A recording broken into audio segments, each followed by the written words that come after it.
दोस्तों नमस्कार। Deep seek शब्द ने पूरी दुनिया को हिला रखा है।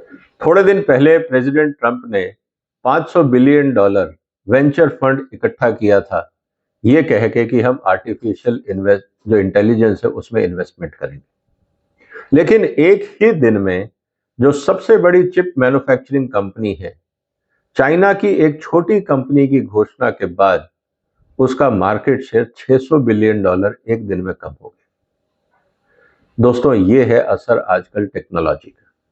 मैं अक्सर एक बात कहता हूं कि पॉलिटिशियंस कुछ भी प्लान कर लें, अगर आपने टेक्नोलॉजी पे ध्यान नहीं दिया तो आपकी घोषणाओं का कोई मतलब नहीं रह जाएगा। आज की चर्चा इसलिए महत्वपूर्ण है, मैं ये नहीं बताऊंगा कि डीप सीक क्या है, इसके क्या फायदे हैं, नुकसान है। बहुत सारे टीवी चैनल्स और सब जगह आपने सुन लिया होगा। लेकिन जो पीछे की कहानी है, और अक्सर मैं इस बात को कहता रहा हूं कि चाइना को लाइटली मत लीजिए। अगर चाइना का प्रेसिडेंट कुछ बोल नहीं रहा है, वहां हमारी तरह भाषणबाजी नहीं होती है, वो चुपचाप काम करते हैं और वो आपको सिर्फ एक ट्रेलर दिखाते हैं। इसका मतलब ये नहीं है कि इसके आगे की कहानी उनके पास नहीं है। जब वो बहुत आगे बढ़ चुके होते हैं तब आपको एक सैंपल दिखा देते हैं कि ये भी हमारे पास है, और उसके बाद फिर आप इस एजम्पशन में लग जाइए कि चाइना के पास और क्या क्या है। और यही बात आज मैं आपसे चर्चा करने वाला। इस वीडियो को पूरा देखिएगा, क्योंकि डीप सीक का इम्पैक्ट भारत पे क्या होगा, हमारी अर्थव्यवस्था पे क्या होगा, हम जो मेक इन इंडिया का एजेंडा लेके बैठे हैं क्या उसका कुछ फायदा होगा, या और बहुत कुछ बदलने वाला है। इसीलिए हमें आज की चर्चा को महत्वपूर्ण रूप से समझना चाहिए। आप चाहें तो इस वीडियो को शेयर कर सकते हैं, इस चैनल को सब्सक्राइब कर लीजिए, क्योंकि जो बातें मैं आपको कह रहा हूं वो आपके बिजनेस से संबंधित हैं, आपके व्यापार से, आपके रोजगार से, आपके जॉब से भी संबंधित है। तो इसलिए जो बदलाव आ रहे हैं टेक्नोलॉजी में, दुनिया में, उसको आप नजरअंदाज मत करिए। अभी 3 दिन पहले थाईलैंड में मैंने एक प्रेजेंटेशन दिया था, breakthrough technologies in agri food sector, और बहुत अच्छा फीडबैक मुझे ऑडियंस से मिला। कई देशों के लोग थे और सब ने कहा कि ये बहुत अच्छा डिस्कशन रहा, क्योंकि इस तरह की चर्चाएं बहुत जरूरी है जो हम लोग नहीं करते।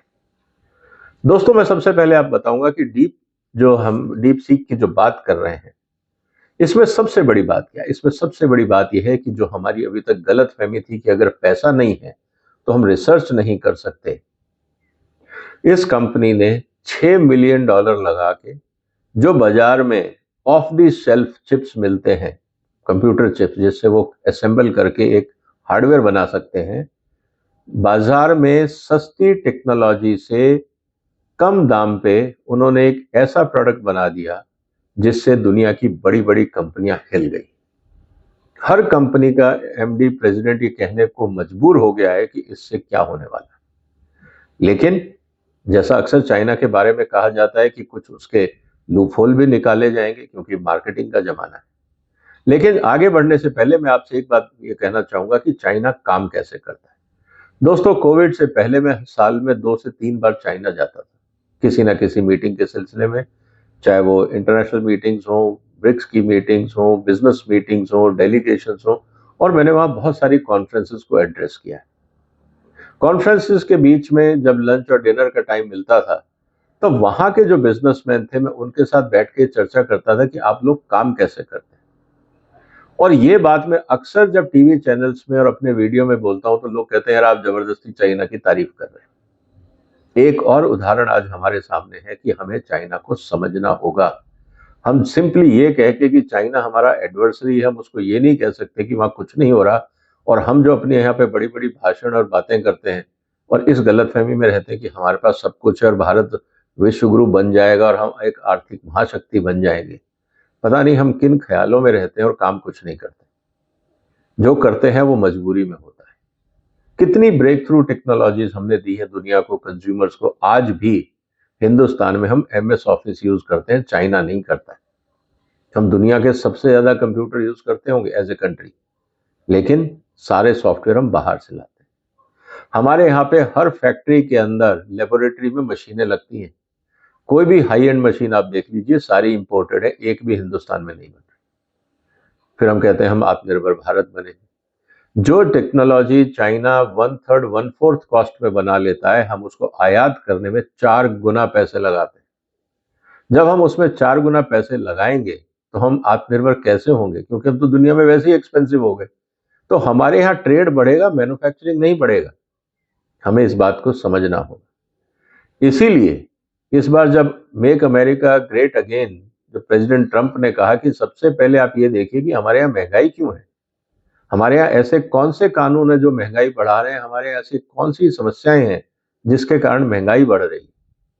हम लोग ऐसा एनालिसिस नहीं कर रहे हैं, हमको लगता है सब ठीक है। मैं एक और एग्जांपल आपको देता हूं। 2006-7 में वर्ल्ड फूड फोरम एक चाइना और वर्ल्ड बैंक ने ऑर्गेनाइज किया था बीजिंग में। मुझे वहां इनवाइट किया था, मैं इंडिया से अकेला डेलीगेट था। वहां पे जो उन्होंने एग्जीबिशन में मशीनें दिखाई थी पेस्टिसाइड रेजिड्यू एनालिसिस की और बाकी टेस्टिंग की, क्वालिटी फूड सेफ्टी रिलेटेड, वो चाइना की थी, make in China, made in China.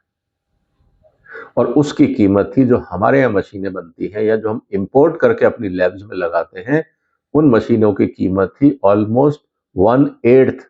अगर हम 100 रुपए की मशीन खरीदते हैं तो वो मशीन वहां पे 15 से 20 रुपए की थी। कहने का मतलब क्या है? कहने का मतलब यह है कि उनको ये पता था कि अगर हमें ग्लोबली कॉम्पिटिटिव बनना है, मैं 2006 की बात कर रहा हूं, ऑलमोस्ट 20 साल पहले, अगर हमें ग्लोबली कॉम्पिटिटिव बनना है तो हर एक एक पैसे को बचाना आना चाहिए।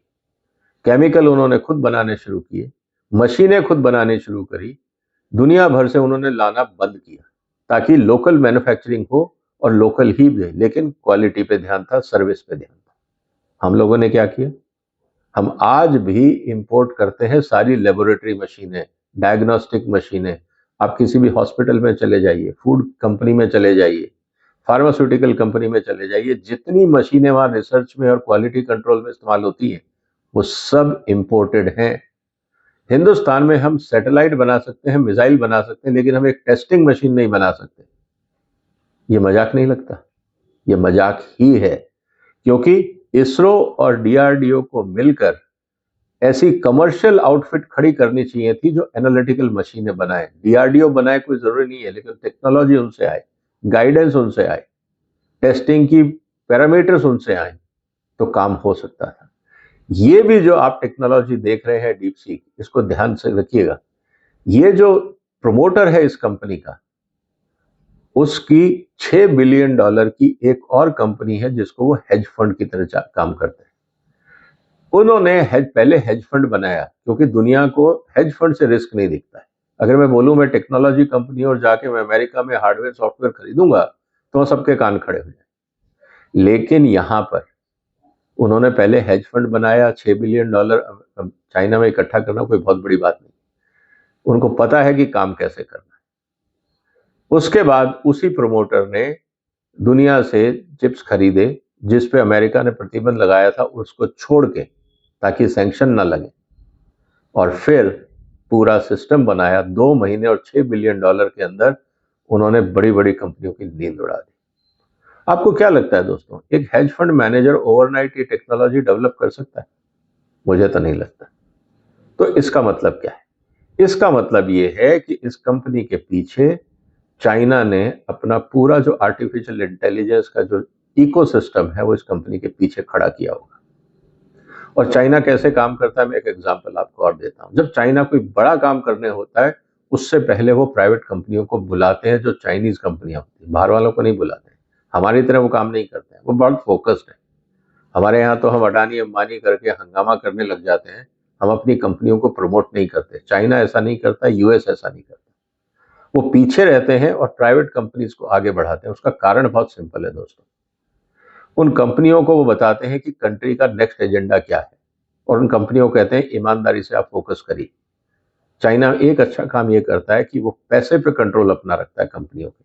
वो कंपनियों को लोन देता है, वहां पे कंपनियां हमारी तरह एनपीए नहीं होती है, पैसे लेके लोग भागते नहीं है। वहां पे पैसे डूबते हैं व्यापारिक कारणों से, वो बिजनेस रिस्क है। लेकिन पैसे लेके मैनिपुलेशन करके आप बैलेंस शीट को भाग नहीं सकते चाइना। यहाँ वो पॉसिबल है। इसीलिए जब चाइना बड़े लोन देता है तो सीएफओ भी वहां के बैंक अपॉइंट करते हैं। मालिक का सीएफओ नहीं होता, उनको पता है कि गड़बड़ हो सकती है। सवाल अब इस बात का है कि जब उन्होंने पैसा दिया टेक्नोलॉजी दी तो साफ ने उन्होंने कहा कि आप इसको बनाइए। जब ये टेक्नोलॉजी पूरी बन गई, उन्होंने बाजार को एक सैंपल के रूप में डीप सीक दिखा दिया कि जी आप भी खेलिए इस टेक्नोलॉजी से, और उसका कीमत क्या उठानी पड़ी? अमेरिकन स्टॉक मार्केट की हालत खराब हो गई, बड़ी बड़ी कंपनियों की हालत खराब हो गई। ये तो ट्रेलर है, इस बात को आप ध्यान रखिएगा। और जो बड़ी कॉम्प्लिकेटेड टेक्नोलॉजीज होंगी जो चाइना अपनी मिलिट्री में और सैटेलाइट में और एडवांस नेविगेशन सिस्टम में यूज कर रहा होगा, आप सोचिए वो कितनी एडवांस होगी। हम अक्सर कहते हैं कि China 5th generation stealth plane नहीं बना सकता, फाइटर नहीं बना सकता, बाकी चीजों की प्रॉब्लम है। ऐसा नहीं है, सिर्फ ये है कि वो बोलते नहीं है, बताते नहीं। अब आप समझिए कि इसका इम्प्लीकेशन क्या होगा। जब आपको बहुत कम एनर्जी वाले कंप्यूटर चाहिए आर्टिफिशियल इंटेलिजेंस ऑपरेट करने के लिए, तो जितनी भी अभी पावर कंपनियां थी जो बड़े बड़े डेटा सेंटर के ऊपर पैसा लगा रही थी, बड़ा बड़ा डेटा सेंटर जो बनाने की बातें हो रही थी, अरबों रुपए लगने थे, अचानक उनको लगा कि अब इन सबकी तो जरूरत ही नहीं है, क्योंकि अब तो सस्ते में अच्छा काम हो सकता है। तो सबसे पहले आने वाले दिनों में डेटा सेंटर कैसा होगा और उसकी कंप्यूटिंग पावर कैसी होगी, इस पर दोबारा विचार होगा। साथ ही साथ जो इतनी एनर्जी कंजम्पशन होती है कंपनियों की, उसको कैसे कम किया जाए, अब उस पर काम होगा। तो जो पावर सेक्टर की कंपनियां हैं उनको भी सोचना होगा, सोलर पावर विंड पावर वालों को भी सोचना होगा कि डिमांड अब कहां से आएगी। तीसरी सबसे बड़ी बात, फार्मास्यूटिकल रिसर्च। आज जो बिलियंस ऑफ डॉलर्स के फार्मा के नाम पर कंपनियां लगाती हैं और फिर बहुत महंगी महंगी दवाइयां बेचती हैं, जबकि वो भी अपने आप में एक इन्वेस्टिगेशन का मुद्दा है कि इतना महंगा रिसर्च क्यों होता है, चाहे वो स्पेशलिटी केमिकल हो या मेडिसिन हो। इतना पैसा नहीं लगता है रिसर्च में, लेकिन अगर दवाइयों के दाम बढ़ाने हैं तो आपको दिखाना पड़ेगा कि हमने $1 बिलियन लगाए, इसीलिए दवाई ₹100 का एक टैबलेट है, जबकि हो सकता है वो $10 बिलियन ही लगी हो और आप उसको ₹2 में बेच सकते हो, लेकिन आपको ₹100 वसूल करने हैं। तो जनता को और सरकार को डराने के लिए, दिखाने के लिए ये कहा जाएगा कि हमने बहुत रिसर्च पे पैसा लगाया, जबकि ऐसा होता नहीं है। ये अंदर की कहानियां हैं जिसको समझना होगा। इसके अलावा जो सबसे बड़ी बात है कि भारत के लिए क्या चिंता है। जब इस लेवल की टेक्नोलॉजीज आपके पड़ोस में हैं और वहां की आर्मी हमेशा सजग है, उनको भी पता है कि हमें कैसे काम करना है, वहां की जो इंडस्ट्री है वो और एफिशिएंट हो जाएगी। अभी मान लीजिए कि इस आर्टिफिशियल इंटेलिजेंस और नई टेक्नोलॉजीज के साथ वहां की कंपनियां अगर अपग्रेड होंगी तो वहां पे कॉस्ट ऑफ प्रोडक्शन और कम होगा। जब वहां पे कॉस्ट ऑफ प्रोडक्शन और कम होगा तो फिर भारत में कौन बनाएगा? ये सस्ता है ना कि हम इंपोर्ट करें और यहां बेचें। तो क्या Bharat make in India programme में अपनी बेंचमार्किंग करेगा? क्योंकि जो मैंने मेक इन इंडिया प्रोग्राम का सारे डॉक्यूमेंट्स देखे, मुझे तो कहीं पे उसमें कोई लॉजिक इसलिए नहीं दिखता कि मान लीजिए अगर मैं हिंदुस्तान में मोटरसाइकिल बनाना चाहता हूं तो उसकी कॉस्ट ऑफ मैन्युफैक्चरिंग क्या होनी चाहिए, उसका अप्रूवल कितने दिन में होना चाहिए, उसकी बाकी जो फॉर्मेलिटीज हैं वो कितने दिन में होनी चाहिए, कहीं कोई टाइमलाइन है? नहीं। कितनी लाइसेंस फीस होगी, कितनी जल्दी काम होगा, कहीं कोई पैरामीटर है? नहीं। हमारे यहाँ टेक्नोलॉजी कौन डिसाइड करता है? ब्यूरोक्रेट्स। ब्यूरोक्रेट्स का टेक्नोलॉजी में एक्सपीरियंस कितना है, उसके लिए वो एक एडवाइजरी कमेटी बना देते हैं जो एडहॉक होती है, और उस एडवाइजरी कमेटी में वो लोग रखे जाते हैं जो सच कम बोलते हैं, वो ज्यादा बोलते हैं जो डिसीजन मेकर है, जो चेयरमैन सुनना चाहता है, क्योंकि उस व्यक्ति को उस कमेटी में रहना है, उसको अगली कमेटी में भी आना है। वो अपने पर्क्स के लिए अक्सर मुंह बंद करके कमेटीज में बैठे रहते हैं। ऐसा मैंने बहुत देखा, मैं भी करीब 50 से ज्यादा कमेटीज में रहा हूं। सच नहीं सुनना चाहते, और आप सच बोलेंगे तो ब्यूरोक्रेट कहेगा ये ऊपर से आदेश है, हमें ऐसा ही करना है। इसका मतलब डिसीजन पहले हो चुका है, हम सिर्फ उसको जस्टिफाई करने के लिए कमेटी बना रहे हैं। ये भी होता है हिंदुस्तान में। उसकी पॉलिटिक्स पे मैं नहीं जाऊंगा, ऐसा क्यों होता है वो आपको भी पता है, कभी फुर्सत होगी डिटेल में बात करूंगा। लेकिन सवाल इस बात का है कि क्या इससे देश का भला होगा? क्या हम you scratch my back and I scratch your back policy से देश को आगे ले जा पाएंगे? कम से कम चाइना तो ये नहीं करता। इसीलिए मैं बार बार कहता हूं कि चाइना कैसे काम करता है हमें सीखना होगा।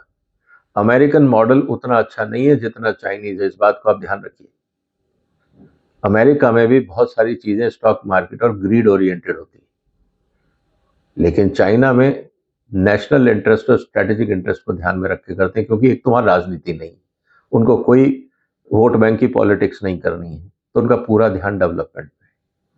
चाइना को पता है कि कैसे रिसोर्सेज को कंट्रोल करना है, चाहे छोटी कंपनी हो या बड़ी कंपनी हो, किसको कहाँ समर्थन देना है और किसको कहाँ दबाना है, चाइना को पता है। तो इसलिए वो बेकार की चीजों में टाइम वेस्ट नहीं करते। इसीलिए आउटकम ये है कि आज दुनिया में अगर 20 क्रिटिकल टेक्नोलॉजीज हैं तो उसमें 15 दुनिया में चाइना वर्ल्ड लीडर है। उसकी भी चर्चा मैं डिटेल में करूंगा। तो लेकिन दोस्तों, आज जो इंपॉर्टेंट बात यह है कि जो डीप सीक है ये एक सैंपल है चाइना का। न्यू ईयर गिफ्ट मान लीजिए आप। अभी मैं थाईलैंड में था, वहां सब जगह चाइनीज न्यू ईयर सेलिब्रेशन चल रहा था। लेकिन क्या ये पहला और आखिरी है? ऐसा नहीं, ये शुरुआत है। बहुत कुछ बदलेगा। 2025 में भारत के लिए चुनौतियां और गंभीर होंगी। अभी तक तो हम फाइनेंशियल और इकोनॉमिक की बात कर रहे थे, अब टेक्नोलॉजिकल भी होगा। तो क्या भारत सरकार, जैसे प्रेसिडेंट ने अपनी साइंस एंड टेक्नोलॉजी पॉलिसी बताई है, तो क्या मोदी सरकार भारत में एक world class science and technology policy बनाएगी?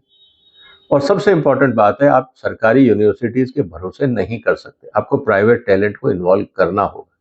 और उसको कैसे करना है? पैसा बांटने से नहीं होगा, टैक्स इंसेंटिव देने से नहीं होगा। आपको टैलेंट ढूंढना पड़ेगा, उनको मोटिवेट करना पड़ेगा, उनको एनकरेज करना पड़ेगा और उनको ब्यूरोक्रेसी और करप्शन से दूर रखना होगा। टैलेंट अपनी दुनिया में ही खिलता है, वो सरकारी सिस्टम 9 से 5 में नहीं खिलता है। इस बात को ध्यान रखिएगा। तो क्या हम भारत में रिसर्च ओरिएंटेड इकोसिस्टम बनाएंगे? क्योंकि जो हमारे यहाँ स्टार्टअप्स बन रहे हैं वो भी अपने आप में एक अलग चीज है, उसकी चर्चा कभी और करें। लेकिन हम जब तक आउटकम पे फोकस नहीं करेंगे कि क्या निकला, डिपार्टमेंट वाइज टारगेट नहीं फिक्स किए जाएंगे प्रधानमंत्री कार्यालय द्वारा, और उसका मंथली रिव्यू नहीं होगा, घोषणा करके फोटो खिंचवाने से काम नहीं होता है। मंथली रिव्यू जब तक नहीं होगा, भारत के अंदर डीप सीक जैसी टेक्नोलॉजी बनना कभी कभी बहुत मुश्किल हो जाए। चुनौती भारत के लिए और बढ़ेंगी, कॉस्ट ऑफ प्रोडक्शन चाइना में कम होगा, एफिशिएंसीज इंप्रूव होंगी, उनके एक्सपोर्ट्स बढ़ेंगे। क्या भारत की कंपनियां टिक पाएंगी? चुनौती ये है। अमेरिका तो इस बात का जरूर शोर मचाएगा कि चाइनीज है, वहां प्राइवेसी डेटा नहीं है, आप डेटा को संभाल के रखिए, कोई उठा के ले जाएगा, चाइनीज चोरी कर लेंगे, तो वो शायद चाइनीज कंपनीज को ना अपनाएं। भारत के लिए मजबूरी होगी कि या तो आप 10 गुना दाम पे अमेरिकन कंपनी से चीज खरीदें या 1/10 पे चाइनीज से खरीदें और अपने यहाँ पे प्राइवेसी फायरवॉल्स बनाएं। क्या हम ऐसा कर पाएंगे? एक बहुत डीप थिंकिंग की जरूरत है इस पूरी प्लानिंग। आपको क्या लगता है दोस्तों, क्या आने वाले दिनों में 2025 में हम और बड़े धमाके देखेंगे, खासकर टेक्नोलॉजी फ्रंट में? और उसका आपके क्षेत्र में क्या असर होगा? आप जिस भी सेक्टर से हैं और आपको क्या लगता है आपके क्षेत्र में क्या नया टेक्नोलॉजिकल डेवलपमेंट हो सकता है या होगा, कमेंट बॉक्स में जरूर लिखिएगा। इस वीडियो को शेयर करिए, इस चैनल को सब्सक्राइब करिए। फिर मुलाकात होगी एक और महत्वपूर्ण मुद्दे के साथ। तब तक अपना ध्यान रखिएगा। फिलहाल वंदे मातरम।